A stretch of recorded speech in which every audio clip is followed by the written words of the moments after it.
Maravilha, já gravando. Então, super boa tarde para todo mundo, sejam todos bem-vindos. Explicar rapidinho, super rápido mesmo, o que é esse processo, o que está acontecendo por aqui, para quem chegou agora, para quem está há pouco tempo aí. Esse é um projeto de extensão vinculado ao Tecnologia em Fotografia do Senac Lapa Cipião. Ele se chama Neurastenia e o Ensaio sobre o Absurdo, na qual a gente estuda a ideia do que a gente chama de pós-fotografia, que pode ser entendido aí como a fotografia pós-moderna, e o social. E a gente basicamente é um grupo de estudos, que também é um projeto de extensão, com encontros quinzenais, sempre abertos a todo mundo que queira participar. E nesse semestre a gente está estudando um livro de um filósofo chamado Didi Uberman, O que Vemos e o que Nos Olha. A gente segue, dia 22 tem um outro encontro para a gente conversar mais sobre isso. E, além disso, a gente sempre abastece com produções visuais o Instagram do nosso perfil, mas esse semestre surgiu a oportunidade da gente fazer uma exposição.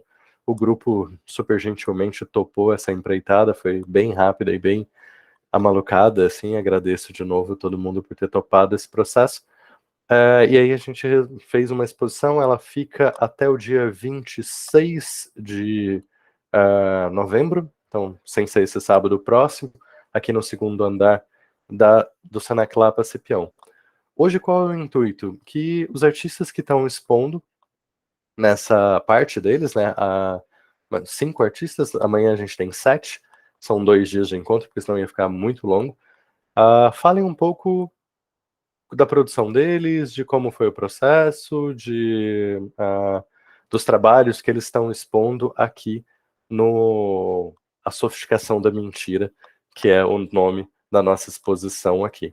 São eles, então, Eli Fortes, Luiz Cardoso, Tata Siqueira, Patrícia Abbott e Pedro Homero. A gente não combinou muito uma ordem para fazer isso, então vocês fiquem à vontade, pode ser quem queira, ou a gente pode seguir essa ordem que é uma ordem alfabética, na verdade, assim, né? Como vocês preferirem. Agora é com vocês, artistas tímidos. Não sejam tímidos agora, assim. Bora na ordem alfabética que tá lá? Aí temos que perguntar pra Ellie. Ellie, tudo bem por você? Tudo bem perguntar comigo. perguntar para quem começa, né? Se tudo bem. Tranquilo. Eu fiz uma apresentação aqui, ele compartilha a tela, né? Tá, então deixa eu só ter certeza. Aqui. Tá. Só um segundo e eu já começo. Tranquilo, Aqui.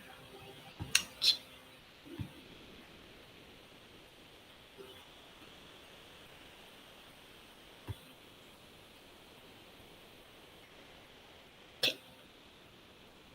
Acho que dá pra ver, né? Tudo certo. Ok. As minhas obras na exposição são 5 e elas são separadas em 2 explicações diferentes para cada uma. E uma coisa que eu gosto delas é que, na verdade, elas são anteriores ao projeto. Eu entrei no projeto esse ano, então no início de 2022, mas essas são as fotos que eu tenho de 2021.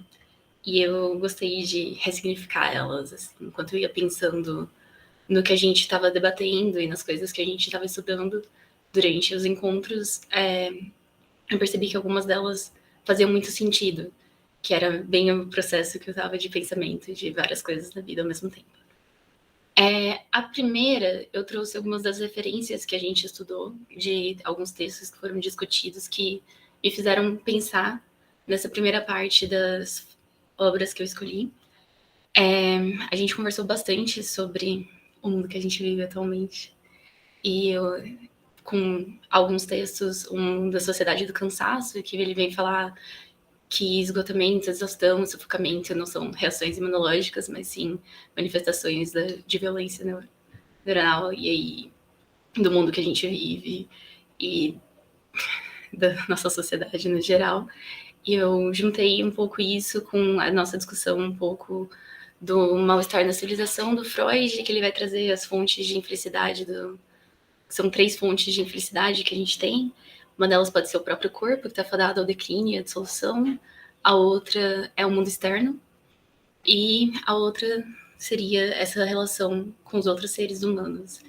E um pouquinho também do livro da Maria Rita Kell, O Tempo e o Cão, que vai falar da inadequação do ser. E a inadequação como você olhar para a sociedade que você está e perceber que não era para estar assim. E não se adequar seria talvez uma forma até saudável de olhar para isso e falar isso não está certo.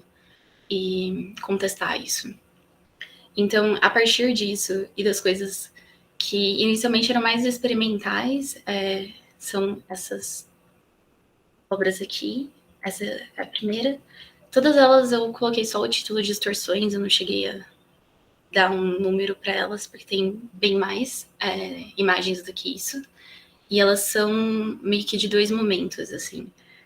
Essa e a próxima, elas foram pensadas num processo em que a distorção foi feita durante o processo de tirar a foto. Então, com auxílio de um tijolo de vidro. Então, essas imagens, elas saíram assim mesmo, eu só passei para o preto e branco. E essa daqui, eu acho que elas me fizeram, eu pensei nelas, refletindo sobre todas essas coisas da sociedade e da adequação do ser, e não se encaixar nelas e tentar esse sentimento que a gente tem de que tem alguma coisa errada. E aí pode ser por diversos motivos, e tem sempre diversas fontes para isso. E aí o segundo também, ainda dentro disso, esse díptico, terceiro aqui, mas ainda um díptico, que foi tirado em 2020, do meio da pandemia, eu em casa, sem muita coisa para fazer. Aí as fontes que normalmente eram o meu objeto a ser fotografado, não tinha mais, porque eu gosto de fotografar pessoas, coisas acontecendo. E aí eu fiz muitos autorretratos. E era sempre a partir de uma vontade de algum sentimento, ou de tô me sentindo meio mal hoje, ou então solidão, ou então uma vontade de comunicação. Essa necessidade de comunicar com o mundo, o momento que você está vivendo. E aí eu consigo pensar em todas as coisas já citadas anteriormente, dessa coisa de não se encaixar e tá tendo o mundo exterior como fonte de sofrimento, mas também ao mesmo tempo a coisa interna.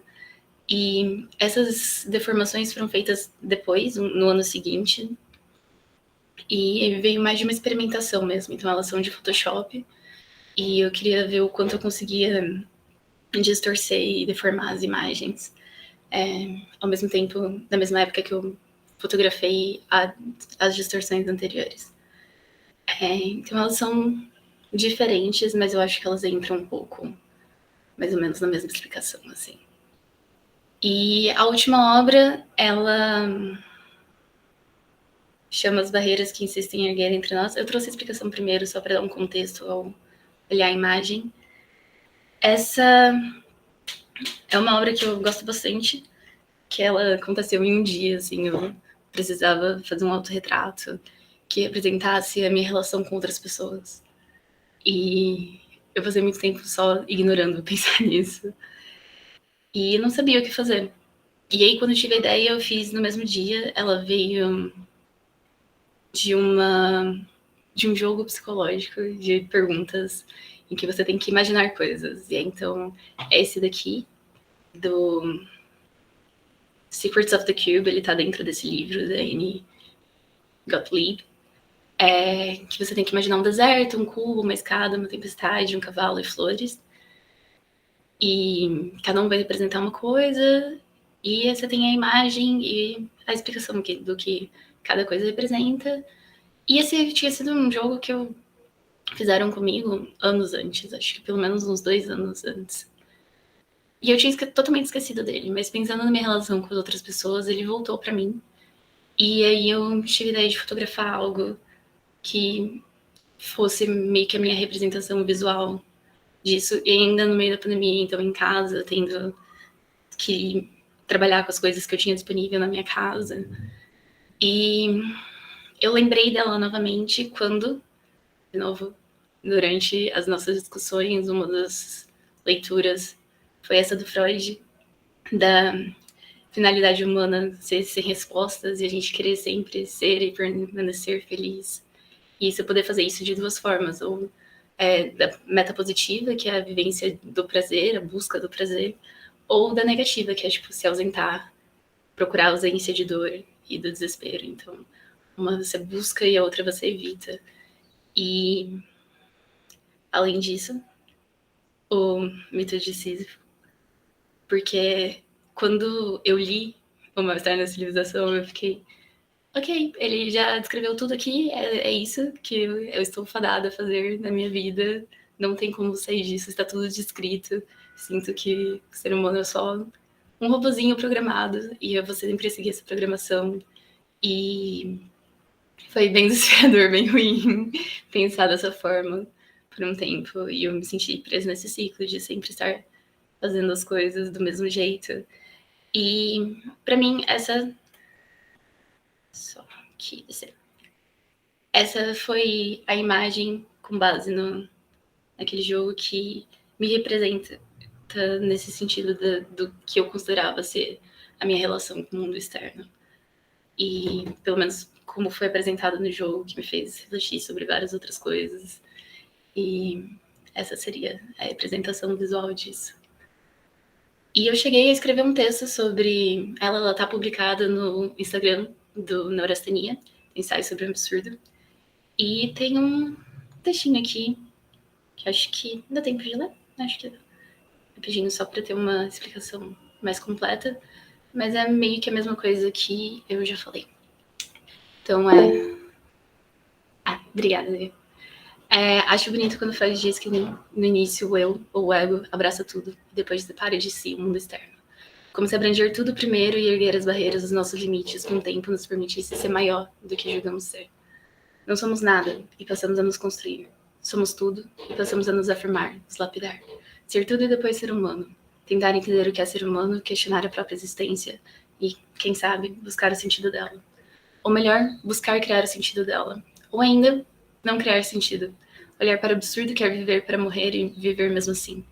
A própria luta para a chegada ao cume basta para encher o coração de um homem. Alberto Camus diz que é preciso imaginar Sísifo feliz. Mas o que seria felicidade? Para Freud, ela está dividida em uma meta positiva, a vivência de fortes prazeres, e uma negativa, a ausência de dor e desprazer. Um fenômeno episódico percebido pelo contraste. Existem diversas formas de tentar alcançá-la. Após ler O Mal-Estar na Civilização, livro em que Freud faz uma listagem de algumas dessas formas, me senti pequena.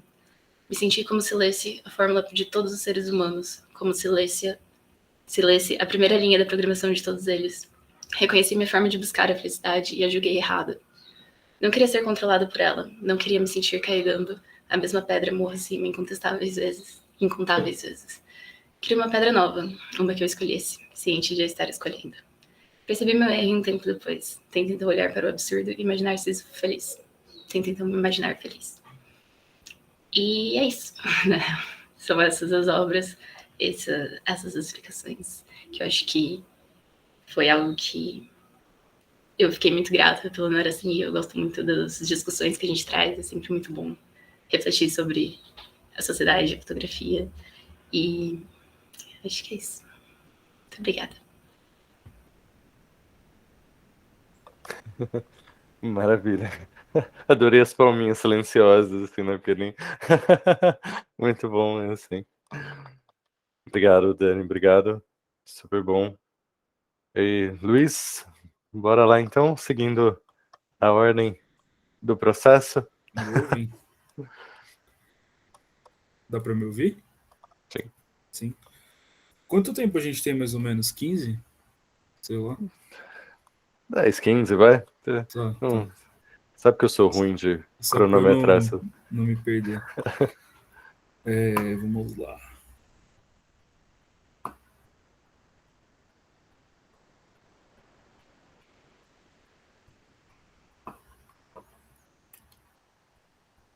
Tá aparecendo aí, né? Agora sim.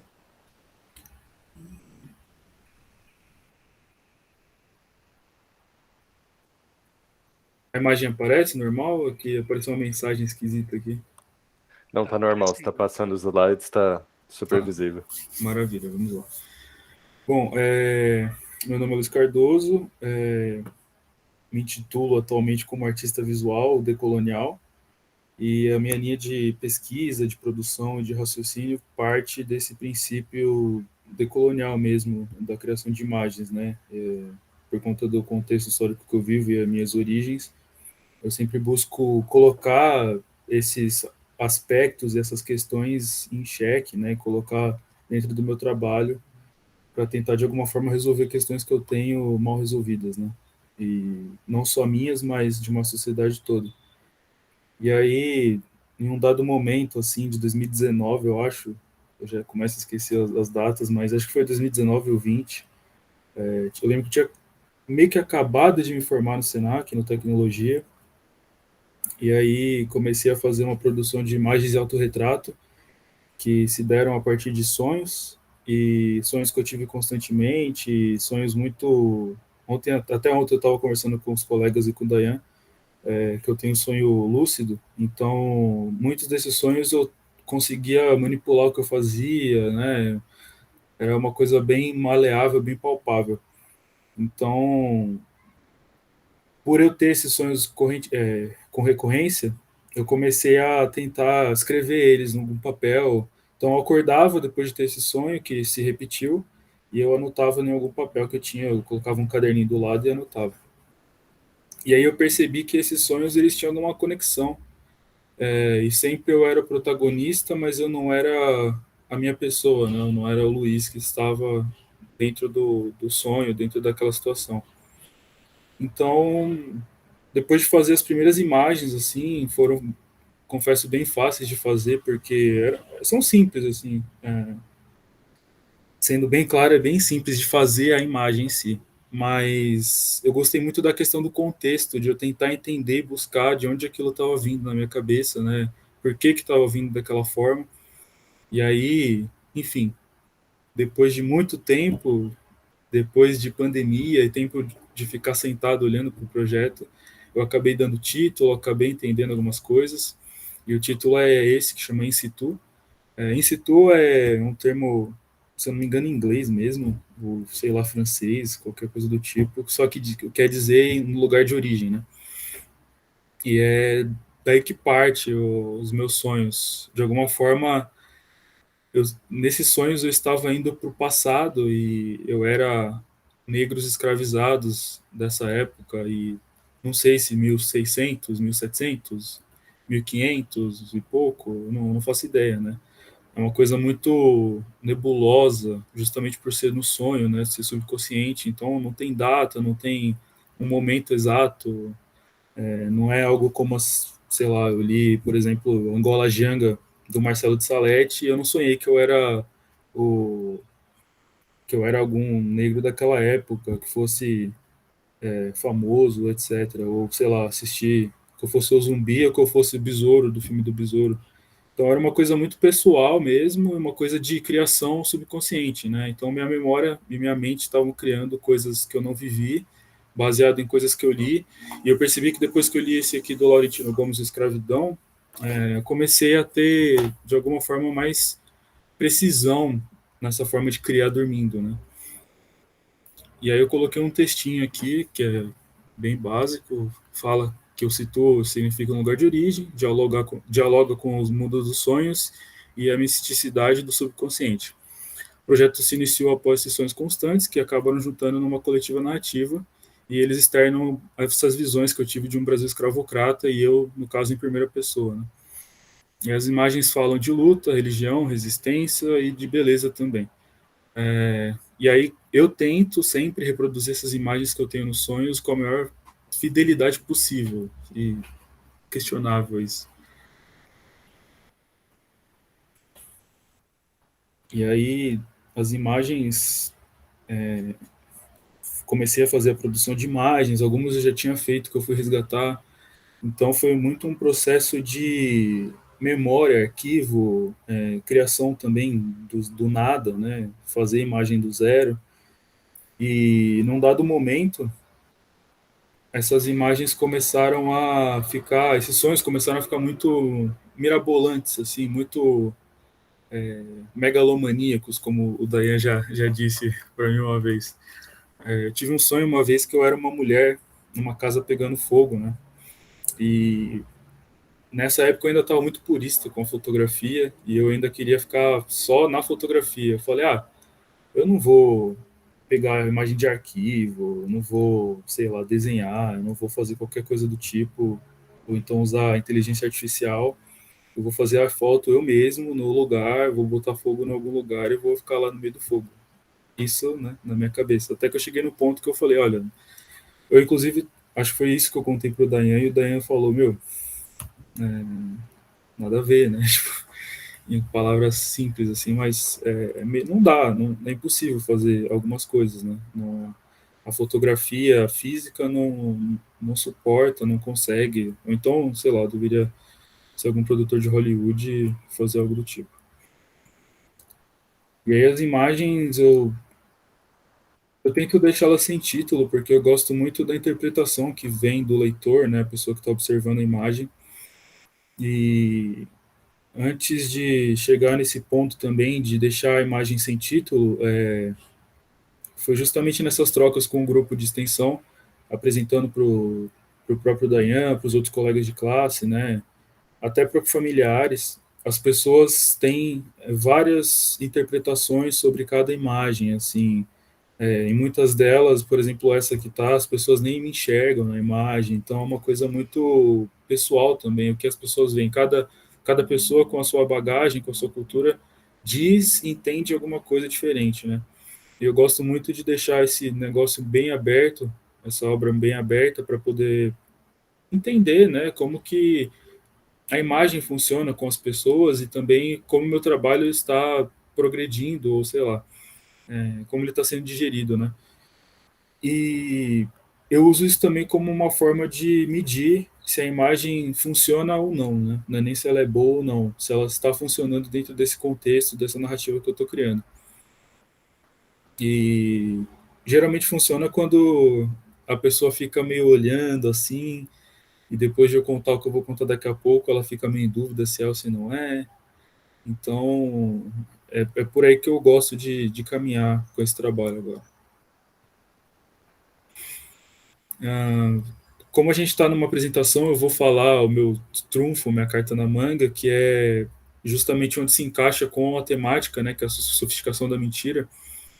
Teve um dado momento, esse que eu expliquei anteriormente, né, das imagens megalomaníacas, que seria impossível de eu recriar elas fisicamente, que eu comecei a flertar ali com a inteligência artificial, esses aplicativos que criam imagens, seja por texto, seja aleatoriamente. Também comecei a pensar em fazer, comecei a estudar colagem durante a pandemia, então comecei a pensar em fazer coisas com colagem para reproduzir essas imagens que eu queria representar. Mas eu vi que, assim, na verdade eu tive uma sorte inacreditável, que foi, durante a pandemia surgiram alguns softwares que permitiam que eu fizesse essas imagens. E eu sou muito grato a isso porque na época que eu comecei a fazer esse projeto, meio que isso existia, mas de uma forma muito primordial ainda, precária também e cara, né? Às vezes, muitas vezes tinha que pagar o software, ou então eu ter que estudar programação e fazer do zero o meu software, né? Também era meio inviável para mim. Então, apareceram esses softwares, o que eu uso atualmente são o Crayon e o Dali, e eu vou mostrar um pouquinho do processo daqui a pouco, tem um vídeo, assim, não é o processo todo, tá? Eu vou explicar verbalmente aqui, mas eu coloquei um videozinho aqui rápido para ilustrar o que é feito.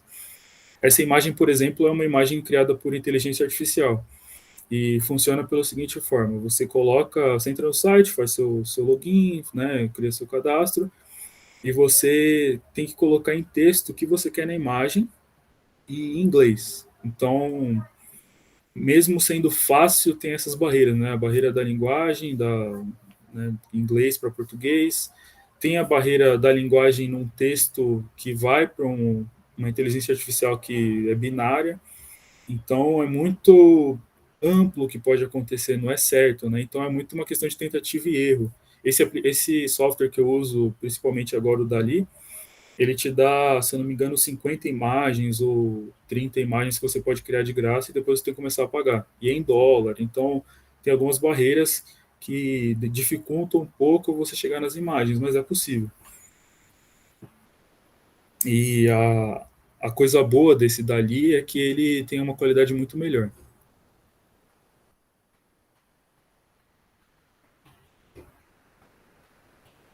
E voltando para o meu projeto, né, como eu falei, eu quero contar essa história que eu estou criando meio que subjetivamente, né, no onírico, e ainda me vejo naquele momento de dar uma forma, dar um escopo legal, juntar mais imagens, mas eu acho que olhando o contexto das imagens, o conjunto, dá para entender para onde eu quero ir, né?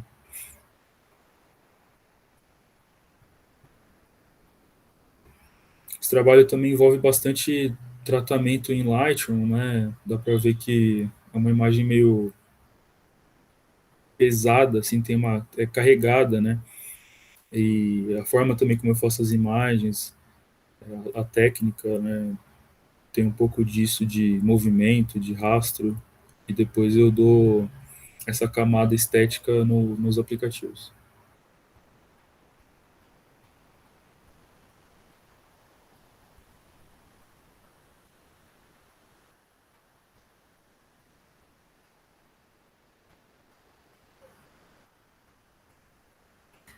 Bom, agora eu vou tentar abrir o vídeo aqui.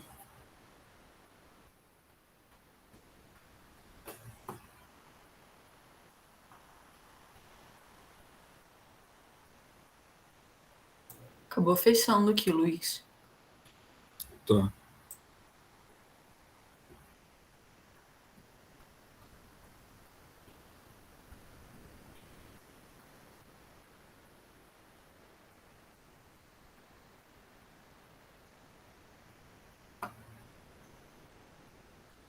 Tá aparecendo alguma imagem do player Agora de sim. vídeo?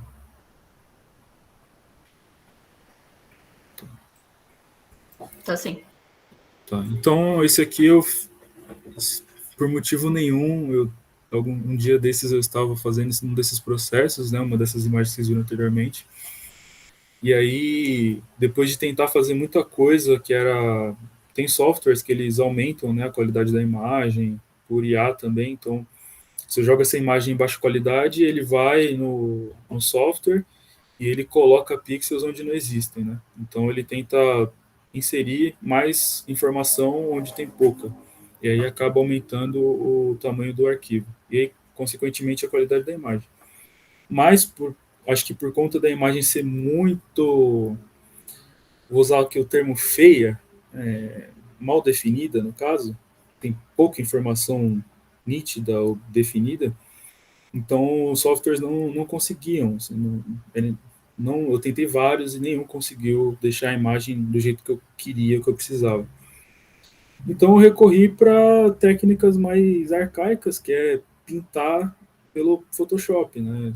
Peguei o pincel mesmo, tá aí no vídeo, né? Peguei o pincel do Photoshop e fui fazendo no mouse mesmo, tentando dar uma forma mais humana para essa imagem gerada por inteligência artificial que não tinha nada muito bem definido, né?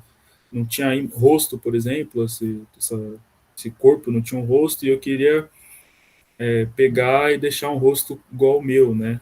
Para mesclar com o contexto do projeto todo que é em autorretrato.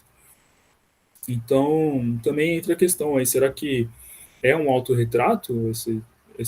Essa imagem acaba se tornando um autorretrato? Porque querendo ou não, eu fiz ela do zero, né? Eu só tive o auxílio uma IA para fazer a imagem, mas eu que coloquei o texto que eu queria, eu que selecionei a imagem, depois eu fiz essa camada de pintura de pincel por cima, deixei do jeito que eu queria, né? E aí eu sempre fico me perguntando, entra como autorretrato, não entra? Acho que vale, assim, só a questão já vale bastante. Deixa eu avançar aqui só para vocês verem. Eu acho que o resultado final ainda não é aqui, mas só para entender um pouco como que vai a minha manipulação e onde que entra dentro dessa questão do mentir bem, mentir mal do projeto que a gente está fazendo. E é isso. Eu acho que deu tempo já, não vou me estender muito, mas acho que deu para pegar um pouco da ideia da questão da sofisticação de mentir, né? Eu acho que eu consegui mentir um pouco bem, assim, eu vi pessoas questionando, será que isso é foto ou será que é inteligência artificial? E aí é muito legal que o tamanho das imagens também confunde bastante, né? Porque uma imagem em baixa qualidade geralmente é menor e a pessoa pode pensar que não é uma foto, né? Porque a gente tem essas câmeras de 50 quase megapixels que não tem como a imagem ser pequena. Então, colocando propositalmente a imagem pequena e dando uma maquiada, né? Colocando talvez em uma qualidade menor, colocando ruído, eu consigo, no caso, dar uma bugada na cabeça das pessoas e eu gosto quando isso acontece, assim, das pessoas questionarem, pô, será que é IA e isso aqui não é? Então, eu nunca respondo, tá? Mas eu gosto bastante dessa dúvida que fica. Obrigado pela atenção. Maravilha, maravilha. Depois a gente bate uma conversa geral, assim, um papo geral, abre para perguntas para todo mundo que apresentou também. Vamos seguir, mas o intuito também é dialogar, tem as pessoas de fora aqui do grupo. Mas sigamos então com as apresentações. Tata, então, acho que não é? O Tata, depois Patrícia, depois Pedro. É uma ordem. Agora que eu percebi, né? Mas eu tô seguindo a ordem do cartaz. É uma ordem um tanto quanto Por questionável. isso que o meu tempo, eu falei, Perdão. Bem, então eu vou. Eu não sei. Eu não sei se eu apresento minha tela inteira ou uma janela, eu nunca sei. É sempre mais tranquilo a tela inteira, só que você para de ver a gente, assim.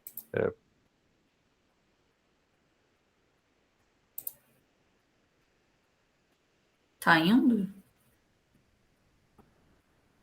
Não. Agora? Ainda não. Oxe.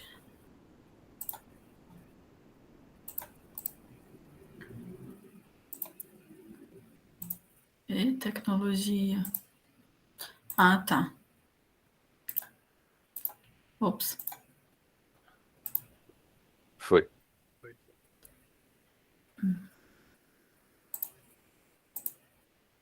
Calma aí. Acho que eu faço pra... Aqui. Então, a minha ideia inicial, essa é a obra que está lá nos corredores. Hoje eu fui correndo para poder... Ontem eu fui para bater uma foto para você, para quem não foi lá para dar uma olhada.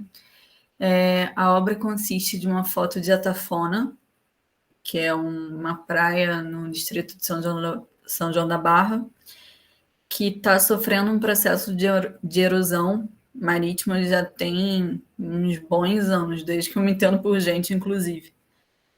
E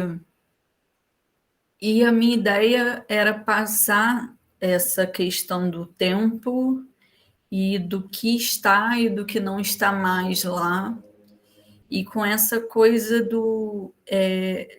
de passar isso para uma obra que fosse mais maleável, assim, que aparecesse nesse momento como se ela tivesse ali, mas não tivesse ali. Então eu pensei, a princípio, num voal.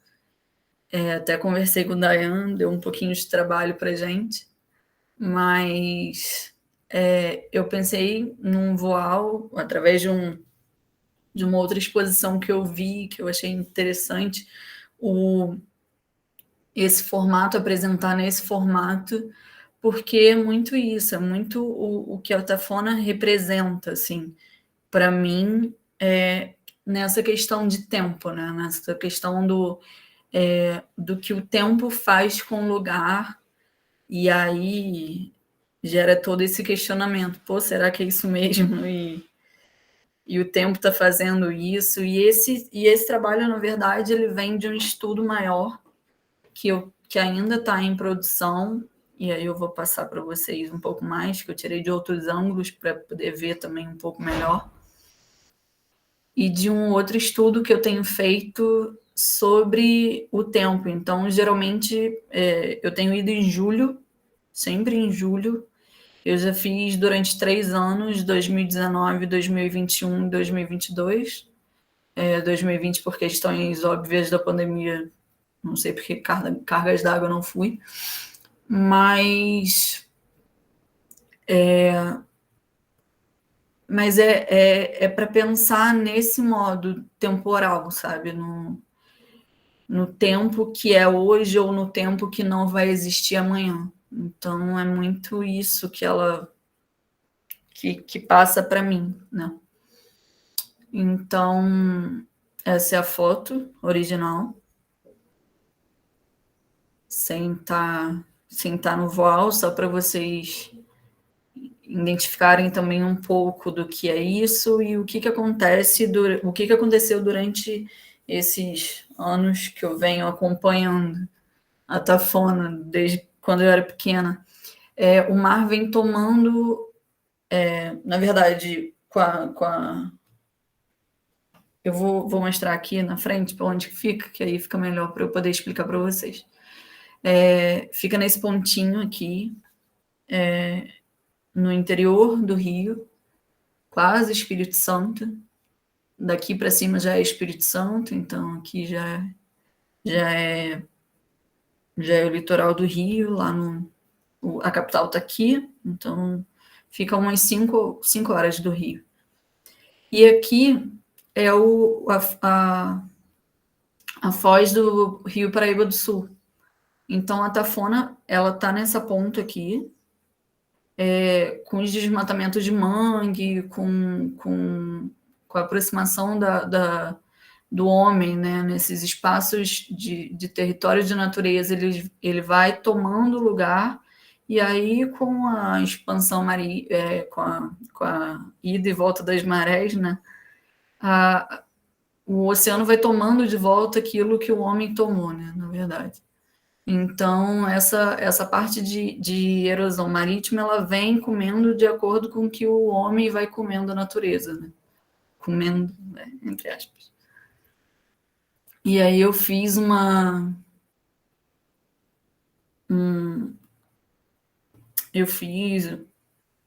fotos dessa mesma estrutura aqui, nos 3 anos. Então, em 2019, 2021 e 2022, só para vocês terem uma noção, essa primeira caixa aqui, né? Esse quadrado aqui é esse daqui. Então, claro que com a maré alta e maré baixa, isso vai passando às vezes ele fica fora d'água, às vezes ele fica na água, mas hoje em dia ele está completamente dentro d'água. E aqui foi uma foto de 2021, que eu coloquei também só para vocês verem como que é esse processo que acontece, né? Que ele vai acontecendo desde aqui de trás, porque tem a Foz do Paraíba aqui atrás, e ele vem vindo. Então, e aqui também vocês conseguem ver o concreto da rua. Tinham mais ou menos mais uns 2 ou 3 quarteirões para frente, para dentro do mar. E aí o mar já tomou e vai indo.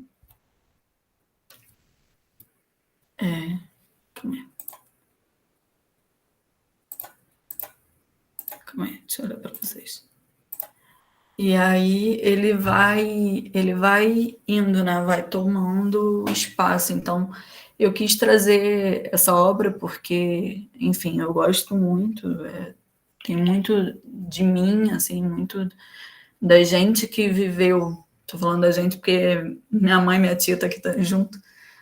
E da gente que viveu a Tafona desde sempre, eu que me Desde que eu me conheço por gente, assim, a gente vai lá no Pontal. Então, fica esse questionamento do tempo, sabe? Essa coisa do tempo, do que permanece ou do que não permanece, ou do que é real, ou do que a foto diz que é real ou não. Então, eu quis trazer isso para cá.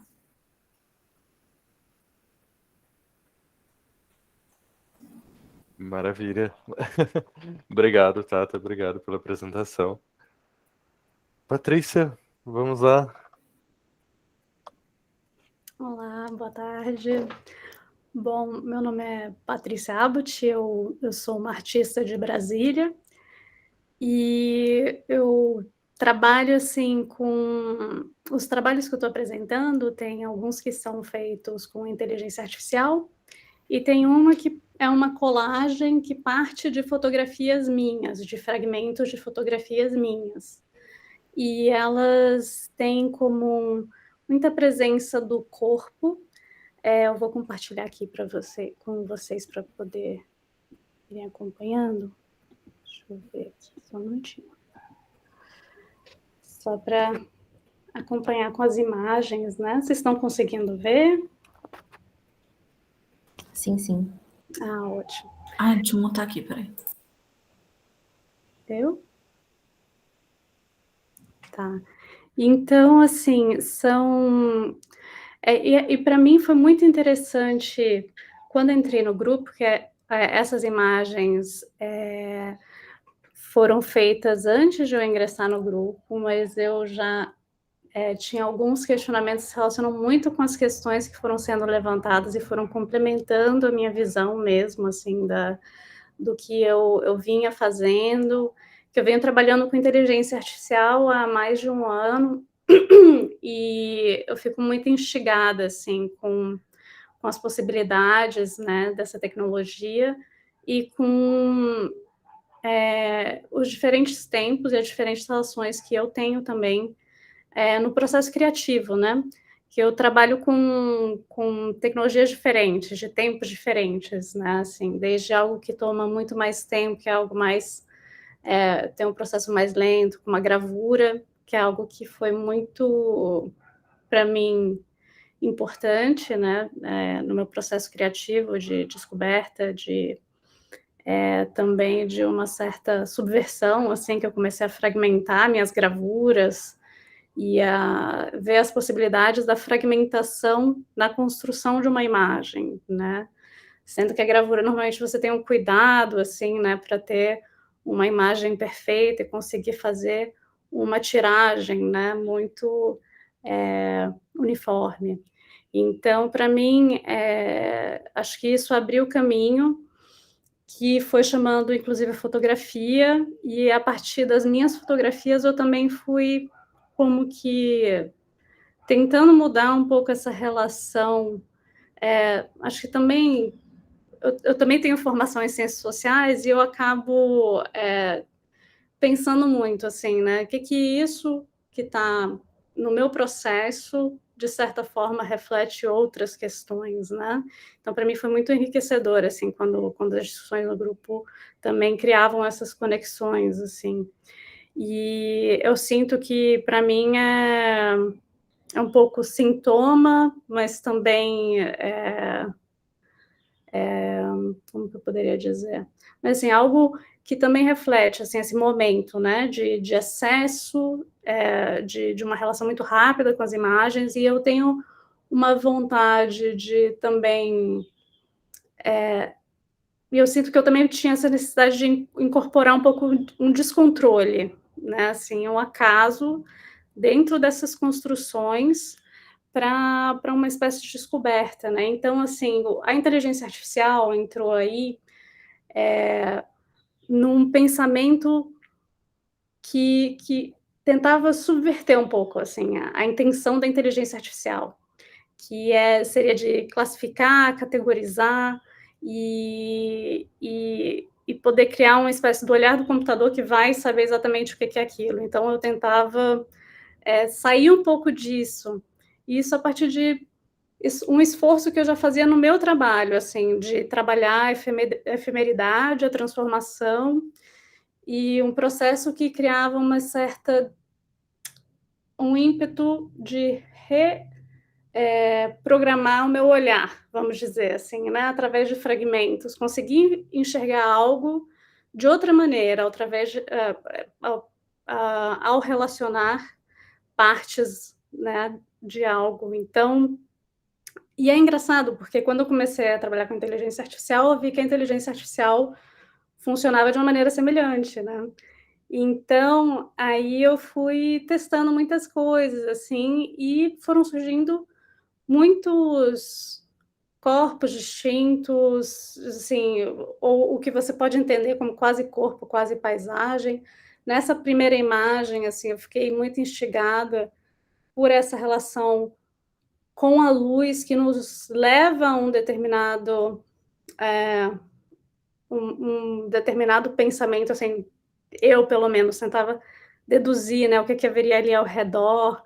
Então, uma espécie de construção de uma espacialidade nova, assim, a partir de algo que não existe, porque não é só uma colagem, não é só uma remixagem de algo que existe, não é? Também tem um processo criativo, assim, que vai surgindo, então eu acho isso muito instigante. E, para mim, é muito importante, assim, o trânsito entre o analógico e o digital, não como uma diferenciação, mas quase como um fluxo mesmo, e que me permite, nesse processo um pouco retroalimentar, foi algo que eu achei muito curioso, né, pensar também na nossa relação com o algoritmo, que não é só um mero instrumento, né, e ao mesmo tempo em que está filtrando todas as imagens, muitas das imagens que nós vemos, né, hoje em dia, ele também acaba definindo, né, o nosso olhar. Então, acho que essas coisas foram um pouco, de uma maneira meio solta, tentava também não fechar muito o pensamento, assim, eu acho que é algo que que foram surgindo determinados padrões, assim, mas também sempre trabalhando com o acaso, o erro da máquina, tentava também suscitar o erro na leitura da máquina, né, instigar isso para que surgissem através desses estímulos também relações inesperadas, assim, um outro olhar que normalmente não seria atingido. Então, eu achei isso muito interessante, assim, nos trabalhos. Eu trabalhava muitas vezes com não só texto, né, mas também imagem, também trazendo o analógico para o digital, e muitas vezes voltando. Agora eu estou num momento também de voltar, trazer imagens de inteligência artificial para pintura, e aí isso também volta depois, enfim, assim, muitas coisas bem experimentais, pensando nesse novo momento, né, na nossa nova relação que tem se desenvolvido com as imagens, assim. Então, é um pouco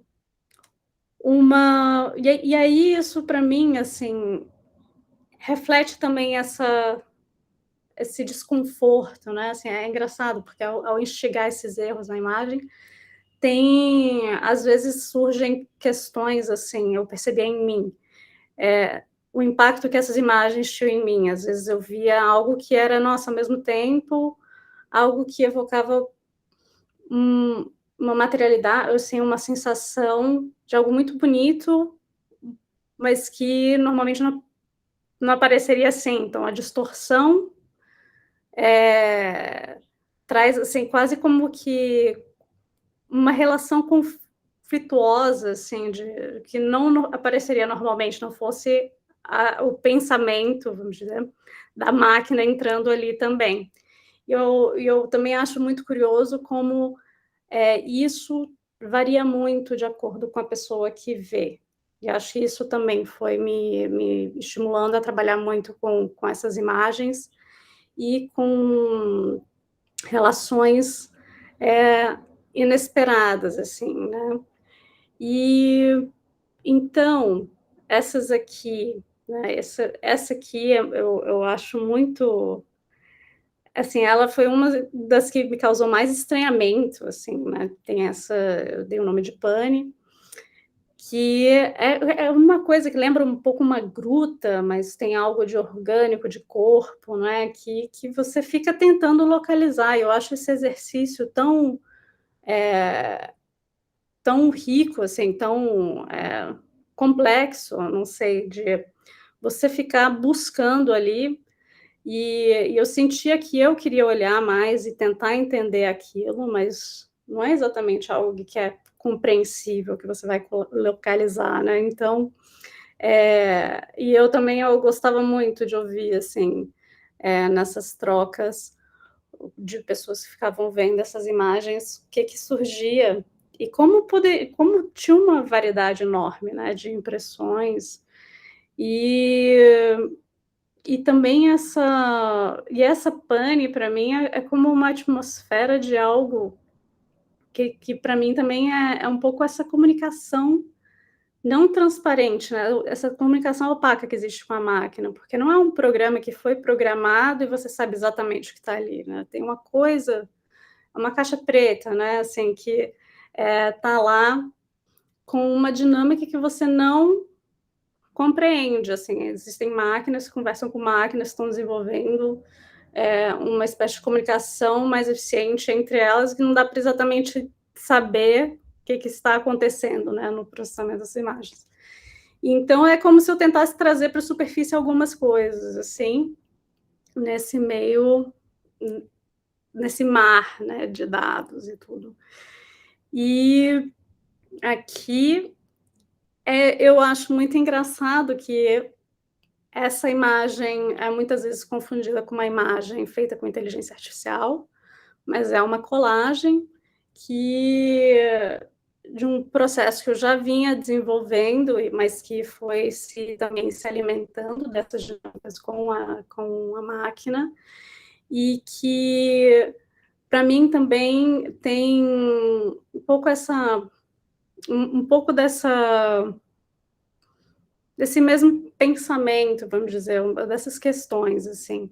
Então, existem relações entre os fragmentos, e a partir desses fragmentos vai surgindo uma construção própria, que não faz tanto sentido quando olhado, assim, do mundo que a gente considera, não sei, real, né? Mas que, de outra forma, também faz um sentido, e também tem um deslocamento de significado, né, assim, que a partir da limitação de determinadas informações, como, por exemplo, tem aqui um dedo, assim, que pode parecer, assim, como o dedo do meio, que tem mas na verdade é o dedo anelar, mas você não sabe isso, né, e que ao saber pensar em ser tem toda uma carga simbólica, né, de significado, mas sendo outro, muda completamente, como apenas a retirada de determinadas informações pode alterar isso. Enfim, são, assim, algumas coisas que me fazem pensar, porque, claro, como sociedade é algo que acontece, assim, eu sentia que era muito engraçado, assim, nos encontros do grupo, assim, como a partir das imagens, das relações criativas mesmo com a imagem, também tinha uma série de conexões com os desafios que estamos tendo como sociedade, com as informações, né?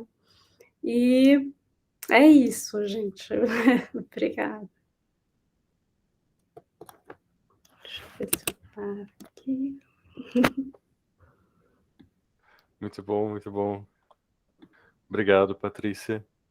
E o último de hoje, lembrando que amanhã temos mais coleguinhas para apresentar, inclusive esse que vos fala também. Amanhã é meu dia de primeiro, né? Quem mandou começar com D, assim, o nome, né? Assim, mas vamos lá para o último dessa sessão. Depois a gente abre para conversar um pouquinho, trocar, perguntar algumas questões. Mas, Pedro, contigo. Claro, vamos lá. Espero que vocês estejam me ouvindo. Olá, eu sou o Pedro. Sou bem novo nesse mundo de enxergar e criar com isso. Vou tentar compartilhar a tela com vocês. Tela inteira. Compartilhar. Compartilhar. Espero que vocês estão vendo o PowerPoint, né? Sim. Estamos. Ok. Eu fiz 2 trabalhos, tanto pelo mito de Sísifo, que foi mencionado mais cedo na apresentação, e também por um livro do Didi Huberman, que é o Cascas, uma passagem do livro. E acho que o mito de Sísifo me afetou mais gravemente, me afetou primeiro, assim, e me fez olhar como eu sou, como eu aparento ser e como o mundo é também. Mas esse primeiro trabalho é especificamente sobre são 2 textos, sobre a noção de um olhar de arqueólogo do Didi Huberman, combinado com o meu próprio estranhamento, com minha nova visão de mundo. E os textos dizem, né? Retorno em certas ocasiões à minha cidade natal, lá onde as ruas sussurram. Aqui morei, aqui brinquei, aqui corri. Sobre a grama que seguiu vivendo, escombros de nada abrem caminho para o novo que trai a minha memória. Irrecuperável infância, ainda presente em mim. Desapercebido, desço sorrindo no terminal. Ainda espero encontrar aquela minha velha cidade natal. Mas eu também já não sou o mesmo. E eu escrevo muito mais do que eu fotografo. E eu não escrevo tanto assim. Mas tentar trabalhar texto versus imagem, os 2 juntos, tem sido algo muito bom para mim, assim. Esses textos estão sozinhos, eles estão acompanhados com uma imagem da Patrícia, eu creio, lá no segundo andar do Senac. E esse trabalho fala disso, sobre exatamente isso, sobre voltar e não se sentir o mesmo, mas também não identificar com o meu redor. O Camus fala sobre andar no deserto do absurdo, né? E é um pouco disso, assim. E o segundo trabalho, esses 2 pôsteres, focando mais no grande, no da esquerda aqui, ele fala também sobre isso. Eu senti necessidade de colocar um contexto a mais, que agora eu já não sinto tanto. Então esse segundo pôster menor existe. Ele diz: jogue fora a sua TV. Porque eu comecei a perceber ideologias minhas que não condiziam mais com a minha realidade.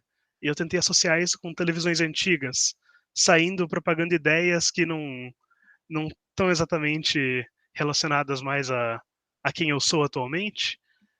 E é isso. São os 2 trabalhos que eu tenho, são as minhas criações que foram colocadas na exposição.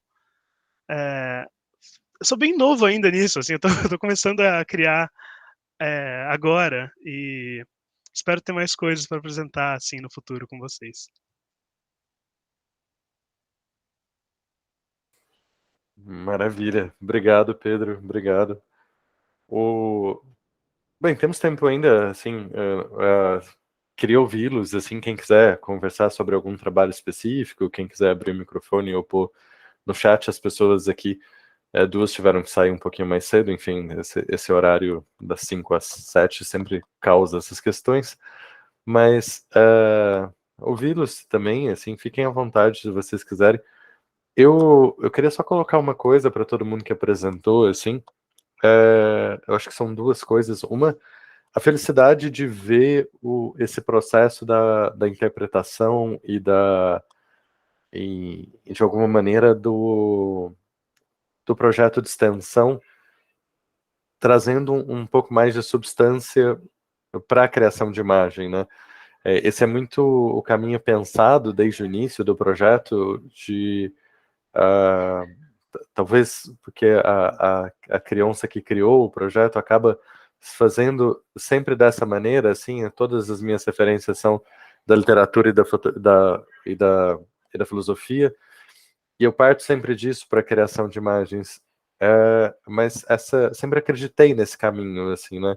E é muito bom ver não só como novas imagens foram surgindo com esse debate, com esse processo, como imagens que são ressignificadas dentro dessa criação, dentro desse entendimento de mundo que acaba indo para um outro caminho, com novos autores e com novos processos, né? Então esse lado foi muito bom ouvi-los. E a outra coisa, eu acho que tem uma questão um pouco incomum, assim, acho que de toda a exposição, mas de vocês, que é um processo curioso da experimentação, né? De o experimentar como processo, e aí eu não me lembro mais de quem é a frase, talvez do Galeano, se eu citar errado alguém me corrija, mas dizendo que a grande questão da experimentação é que quem experimenta não exclui o erro, ele engloba o erro, porque experimentar é aceitar o erro, né? E é muito curioso ver as imagens dentro desse processo. E queria saber um pouco, assim, quem quiser comentar, não precisa, fiquem à vontade, assim, de como é esse processo de experimentação para vocês, assim, como está sendo esse processo de conviver com o erro e trazer imagens, que eu não sei se vocês apresentam isso em muitos outros lugares, é claro que há uma abertura, festivais de fotografia, processos, mas como eu sempre digo, a fotografia é uma casa um pouco apertada às vezes, né? Tanto é que muitos aqui já se apresentaram como artistas visuais, que eu também me apresento, assim, por achar a casa da fotografia meio, assim, claustrofóbica demais para o que eu faço, assim. Então queria ouvi-los um pouco sobre isso, assim.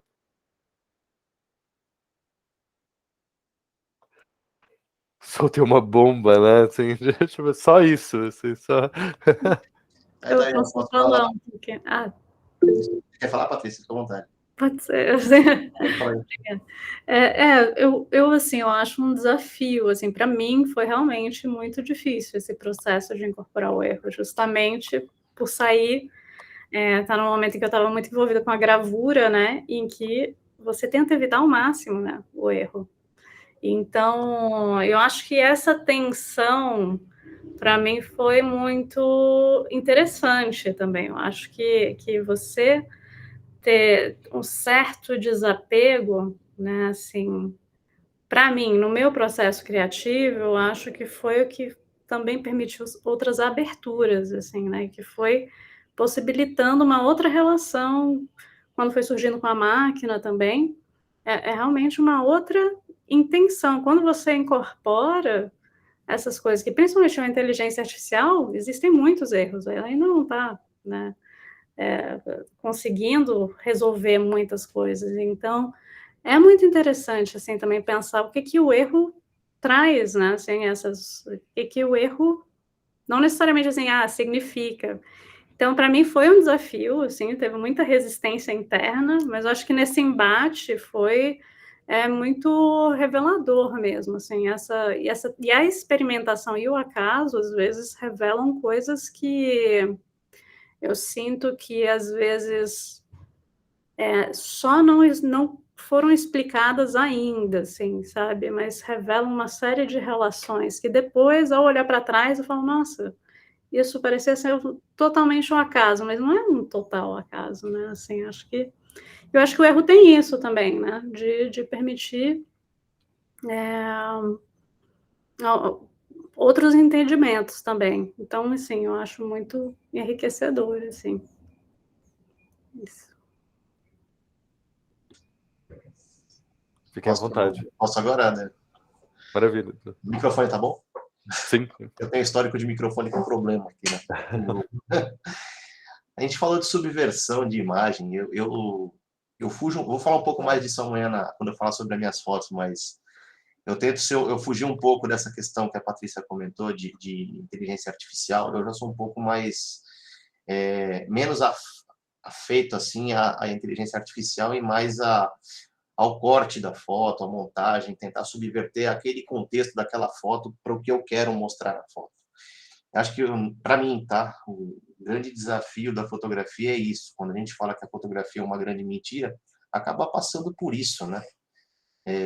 A gente mexer naquela imagem, cortar aquela imagem, apertar aqui, apertar ali. Eu, por exemplo, gasto horas, às vezes, horas é exagero, mas alguns bons 40 e poucos minutos tratando uma foto, apertando ela aqui e ali, vejo se eu consigo encaixar o que eu quero naquele contexto. E para mim, eu vejo que o meu estilo de fotografia de rua, a graça está aí, entendeu? Na minha opinião, de você tentar subverter aquela realidade que você registrou e colocar isso, a tua ideia, naquelas 4 linhas, entendeu? Então, o desafio para mim está aí. Eu vou, em cima das fotos que eu vou falar amanhã, eu vou falar bastante disso que eu comentei agora, mas eu vejo isso como, acho que um aprendizado muito forte, muito, muito potente para mim, isso, como fotógrafo. Acho que artista visual, não sei se é cedo para dizer, porque eu também estou enveredando nessa parte de modificar as imagens agora. Eu era muito de fazer aquele registro, muito purista, sabe? Fazer aquele registro e guardar aquele registro. Não, agora eu estou tentando subverter aqui e ali para tentar colocar alguma coisa. Então, acho que aprendo muito com isso, acho que todos nós aprendemos muito com isso, né? E aí essa é a minha opinião a respeito desse tema aí, da gente tentar mesclar um pouco nossas ideias com o que a gente põe no papel, na impressão, ou mesmo na tela do computador. É isso aí. Maravilha. Diga, Dani, diga. Então, para mim tem momentos diferentes, coisas diferentes, assim. Acho que experimentação, eu também, no início, assim, do meu processo da fotografia, era bem mais purista. Mais aquela coisa de querer a foto exata do jeito que você quer e que ela tem que ser conseguida na hora, quase nenhum tratamento depois. E aí, com o Distorções, foram 2 coisas bem diferentes. O processo das fotos que foram distorcidas no momento que eu tirei elas foi muito frustrante, porque eu queria que saísse assim exatamente do jeito que eu queria e que ficasse mais bonito, e aí você olha e você tipo, e aí é pesado segurar as coisas e você fica, meu Deus. Aí foi bem frustrante assim. Só que depois que eu dei um tempo, olhei para elas, eu falei, ok, não ficou tão ruim assim, tá tudo bem, foi só um processo que foi algo mais trabalhoso, assim, e várias outras coisas envolvidas. Eu estava muito focada no que eu queria, mas depois que eu me permiti olhar para as fotos que eu realmente tive como resultado e tentar achar um significado ali, assim, tinha algumas coisas que eu já tinha pensado e ver como elas se encaixavam, como elas estavam conversando umas com as outras. Então foi mais tranquilo depois disso. As que o tratamento foram na pós, foi divertido, porque foi quando eu descobri aquela ferramenta no Photoshop, eu falei, vou brincar com isso, e aí eu passei muitos minutos me divertindo ali, então foi um processo totalmente diferente, apesar de ser o mesmo projeto, porque eu acho que eu não tinha um resultado final em mente, eu estava ali pela experimentação, e aí foi outra coisa. E agora eu tenho gostado mais dessa coisa de experimentação, principalmente depois que eu faço o bacharelado, e a gente teve a matéria de processos históricos, que a gente foi para o laboratório, e aí fez fenótipo, fez várias coisas que você não controla totalmente, assim, você tem como a imagem que você quer que ela fique no final, mas depende da quantidade de químicos, do jeito que você vai limpar, e todas as coisas que vão estar acontecendo ali no processo. E aí entender que a fotografia como um objeto mesmo, não aquela coisa que vai ser totalmente produzida, mas entender que aquele objeto que você tem no final é o resultado do processo. E aí, esse processo, para mim, se tornou muito mais gostoso, essa experimentação, esse acaso, você não focar tanto no final. Claro que às vezes a gente quer a foto perfeita e tudo mais, do jeitinho que você quer, mas eu tenho gostado mais desse processo. E agora, não só na fotografia física, né, no objeto fotográfico, mas nessas experimentações mesmo, entender que pode deixar o acaso acontecer, que vai criar algo que pode ser muito bom, que você não está esperando, e não é só porque você não está esperando aquilo que ele vai ser algo negativo, e que pode ser bem incrível, assim, algo melhor do que você estava esperando. Então, tenho gostado mais de experimentar com as imagens. Maravilha. O Luiz, Tata e Pedro. Diga lá, diga lá. Primeiro eu queria saber se vocês conseguem me ouvir, que eu tô no ônibus e meu fone é aqueles da Xuxa. Luiz? Dá para ouvir bem baixinho, Luiz. Baixo, falou? Baixo. Tá bem baixo. Mas acho que pode falar qualquer coisa, a gente fala mais alto depois. Deixa eu, por último, então, eu tô chegando no Senac, eu consigo responder melhor. Maravilha. Tá Beleza. bom, mas ficou bem mais alto agora, mas à vontade. Tata e Pedro, então, por favor. Até pegando o gancho da Dani, nesse processo da tentativa e do erro, e dentro do meu trabalho, assim, eu tive muito essa coisa do tipo, beleza, eu vou sempre em julho e vou tentar pegar no mesmo ângulo e tentar fazer a comparação nas fotos de determinadas formas que eu penso, só que quando eu chego lá, o tempo já fez seu trabalho, assim, já tem lugares que não existem mais, tem ângulos que eu não consigo pegar, tanto pelas marés quanto porque realmente não existe, dependendo de como tiver, e aí a ideia inicial de ter aqueles ângulozinhos, tipo, para passagem do tempo, para ter essa coisa visual muito muito corretinha, assim, do mesmo ângulo dessas coisas. Tanto é que vocês viram naquelas 3 fotos que eu coloquei uma do lado da outra, não é no mesmo ângulo, porque não dá. E você tem que absorver isso, você tem que entender isso, e que às vezes isso também não é um erro, sabe? Como diz a Patrícia, é um acaso, que não é tão acaso assim. E que isso força também a gente largar um pouco a mão dessa coisa de querer controlar a foto, controlar as coisas, controlar o mundo todo, né? Do tipo, eu que tenho muito essa coisa de tempo, de ser um pouco ansiosa com tudo, assim, fazer um trabalho extenso, né, em relação ao tempo. E eu quero fazer no mínimo 5 anos, então, tipo, o trabalho não vai estar pronto agora. Então, eu ter esse tempo de espera para poder mostrar o trabalho também é bem, assim, angustiante para uma pessoa ansiosa como eu, então. E essas discussões que a gente tem é muito interessante, assim, por causa disso, né? Porque a gente trabalha muito as relações da gente com o tempo, da gente com a gente mesmo e da gente com as tecnologias ou com a falta dela. Então, é isso. Muito bom. Diga, Pedro, diga lá. Eu ia falar, né? Esqueci, nem comentei na apresentação, mas antes de me considerar fotógrafo ou artista, eu me considero estudante de fotografia, assim. Estudar para mim não parece ser um processo que vai acabar tão cedo. E vem de experimentar também, vem de... Eu lembro que o primeiro grande exercício que foi dado no primeiro semestre foi sobre erro. E o erro na fotografia virou uma exposição do Senac mais tarde. E vindo de um lado completamente purista da fotografia também, e venho o grupo tá me fazendo muito mal, e isso tá me fazendo muito bem.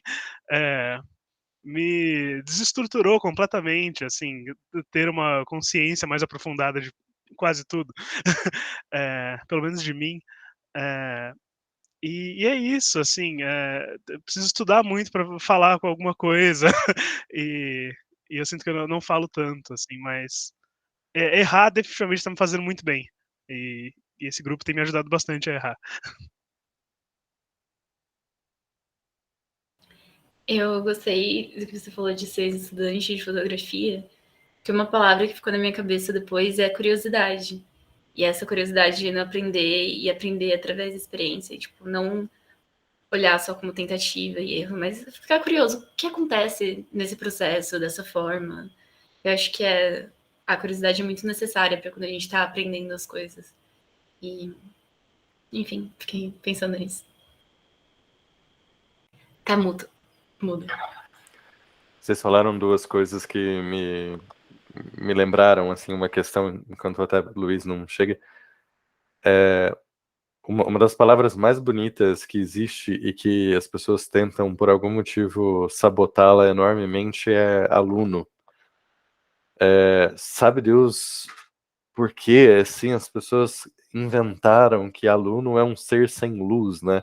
Ah, sem lunos, luz. Primeiro que lunos não é luz nunca, né? Luz é lux, né? Não sei de onde veio lunos, assim. E nem sempre há é negação, na verdade. Aluno, na verdade, a etimologia da palavra é exatamente a mesma palavra, a mesma etimologia de amamentar. É de gerir para crescer. Vem de alumnum. E esse N meio sonoro, que tem um pouquinho em português, ainda ficou no espanhol, por exemplo. Tem um N a mais, assim, de a M a mais, é alumnum. E é curioso isso, assim, essa ideia de você não gerir para consolidar, mas gerir para expandir, né? De fazer com que esse processo seja de um crescimento, não porque você precisa crescer sempre, mas porque você está indo para outro lugar, assim. É bonito a ideia desse processo. E essa velha história, assim, desde que o mundo caminha para frente, né? Poder contar o seu ouro é sinal de pobreza, né? Se você sabe muito sobre alguma coisa, quer dizer que você não sabe nada, assim. Essa é uma questão, né? Então há esse processo mesmo. E uma coisa que vocês disseram que me encanta, duas coisas rápidas, assim, já passo a palavra para o Luiz. Uma que Dani, eu sou formado em fotografia pelo Senac, eu fiz o bacharelado em fotografia aqui, e eu entrei querendo ser fotojornalista, e em 2008 eu tive aula com um ser chamado Ken Giota, que mudou a minha vida para sempre, porque ele é um artista visual experimentalista dos processos históricos. E quando eu vi aquela potência na fotografia, eu rapidamente desisti de todos os processos. Foi muito rápido, assim, foi meio encantador, meio visceral.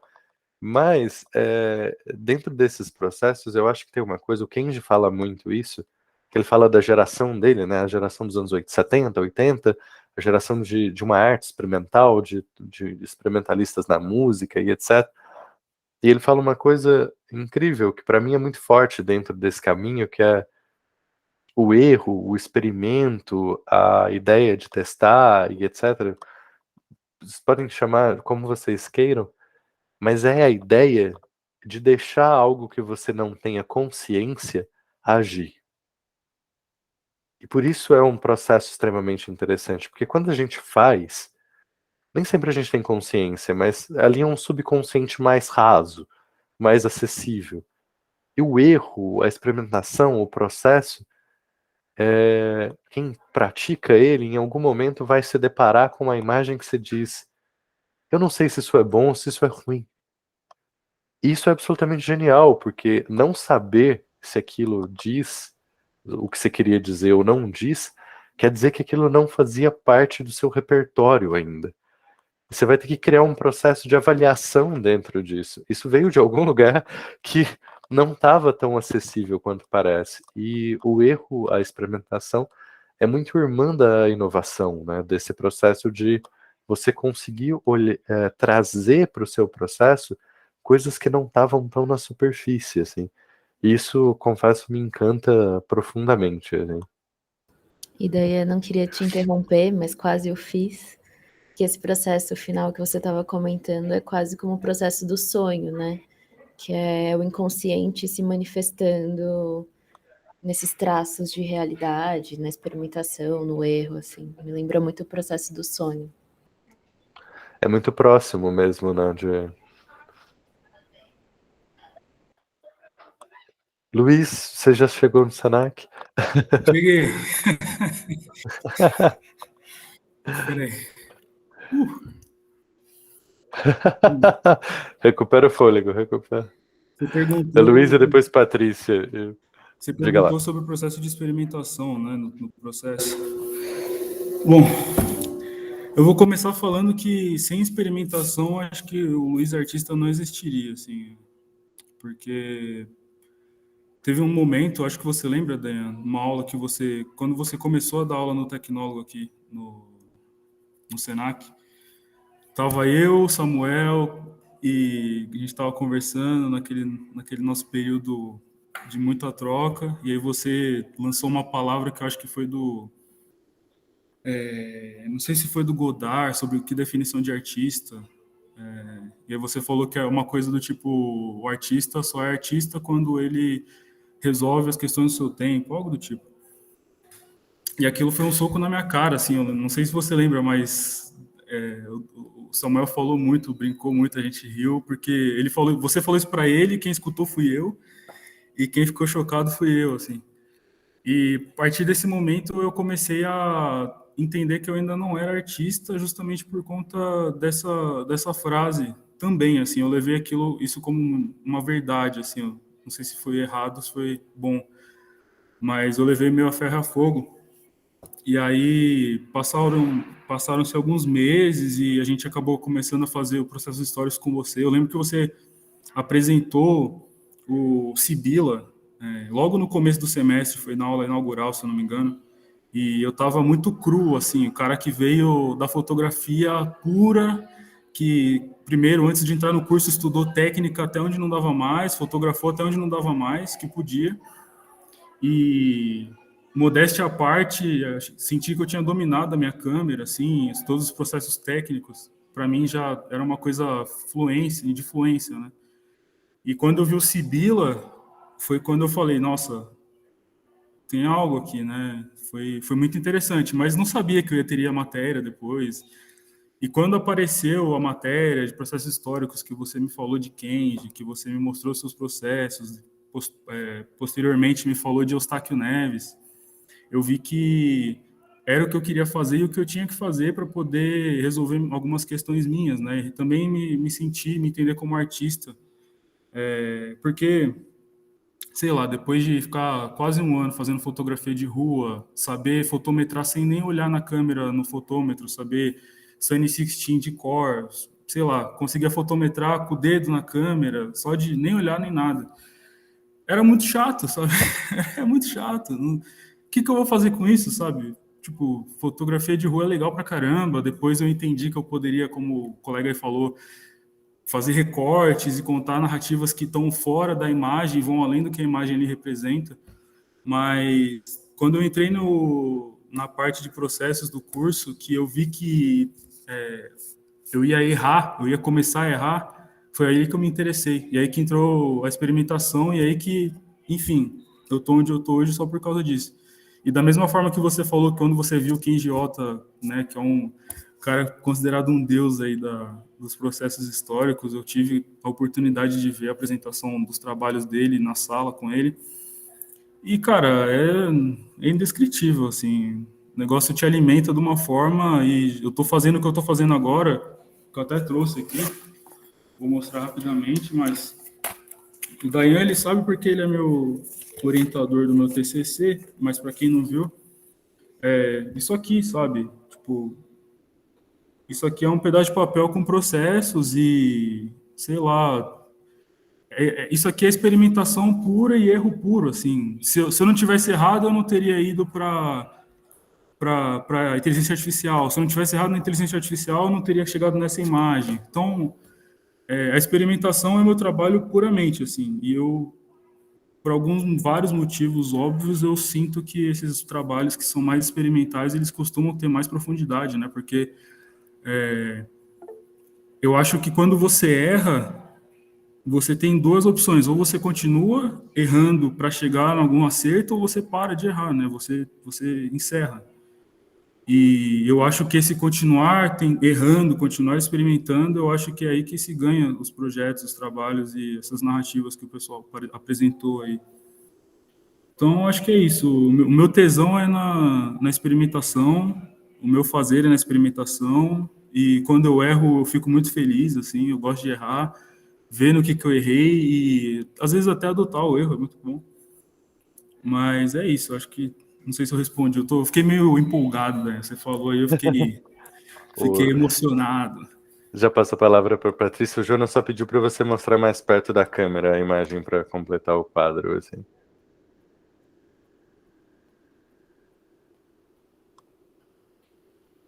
Maravilha.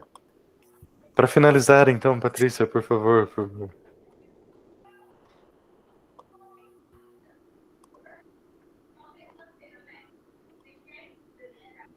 Microfone mutado, isso. Foi. Agora foi. Não, eu só queria dizer assim, achei super interessante o que vocês colocaram. Eu queria só complementar um pouco falando do que a fotografia também, assim, nesse processo me ensinou, sabe? Que eu falei um pouco da monotipia, da fragmentação, e isso me remeteu a um lugar da fotografia, que para mim era muito rico e também em alguns lugares, assim, deixa um espaço para quem está vendo, entenda, preencha essas lacunas. Então, foi algo que me instigou muito, assim, ver as possibilidades da fotografia, tanto aprendendo aspectos técnicos específicos da fotografia, explorando as possibilidades de junção de imagens, assim, de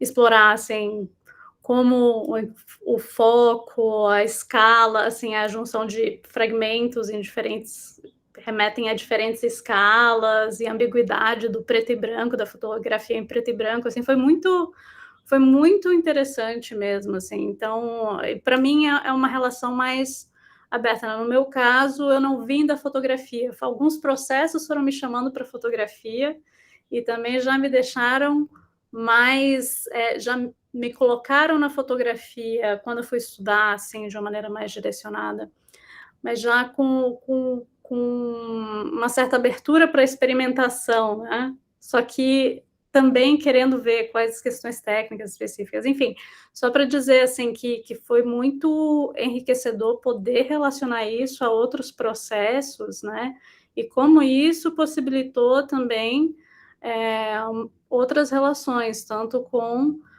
inteligência artificial, com a pintura, com coisas que eu acho interessante, que hoje em dia eu acho que determinadas barreiras, né, ficando mais soltas, pelo menos para mim, é muito rico, né? Tanto a incorporação do acaso, mas também uma certa indefinição, né? Assim, enfim, era só queria complementar um pouquinho, assim.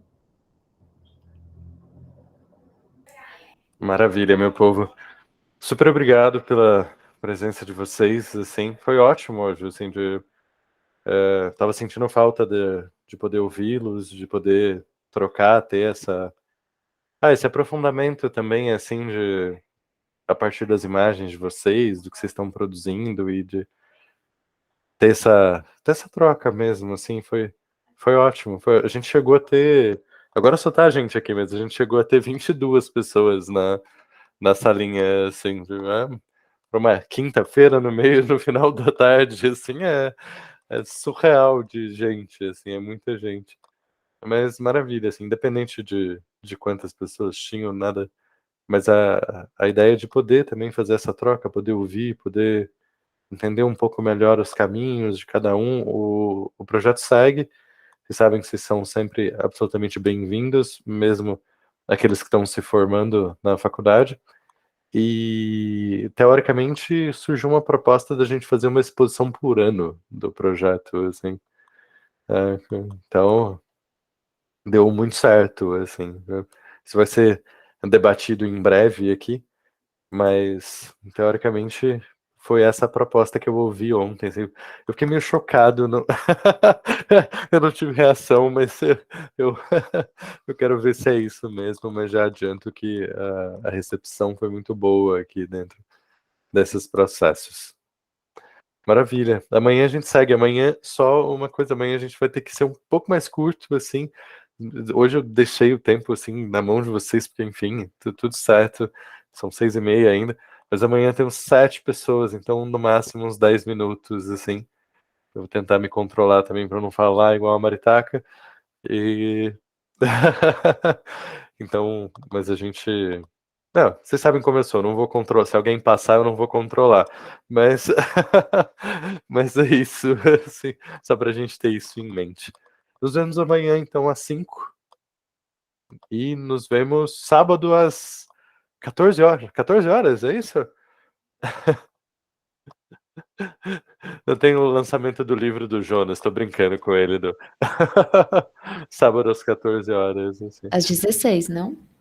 Ah, 16, perdão. Eu tô com Humanas. 4, Tá. eu Ah, tô tá. com 4 horas na cabeça falando 14, perdão. 16 horas 16, né? estaremos. Estaremos Todos lá. lá. Espero vocês lá. Você recebeu o livro, Daiane? Recebi hoje, cara. Legal, legal. Tá lindo, obrigado mesmo pelo convite, pelo livro. Eu não recebi, não. Tô brincando. 14 horas. Ian, você tirou o print? Ô, gente, só deixa eu pedir desculpa, eu errei demais naquela divulgação lá. Eu fiz tipo de madrugada, sem condição de usar meu computador, então errei 300 vezes, foi mal ali. Tudo bem. Teve vários nomes que entraram depois também, né? Estavam na lista depois. Faz sentido. Então, eu não me atentei o horário também, foi mal. Então, sabe o que foi engraçado? Que você mandou, aí eu coloquei o nome da Tainá. Isso tá gravando, né? Peraí, deixa eu... Ninguém vai ver isso mesmo, mas assim...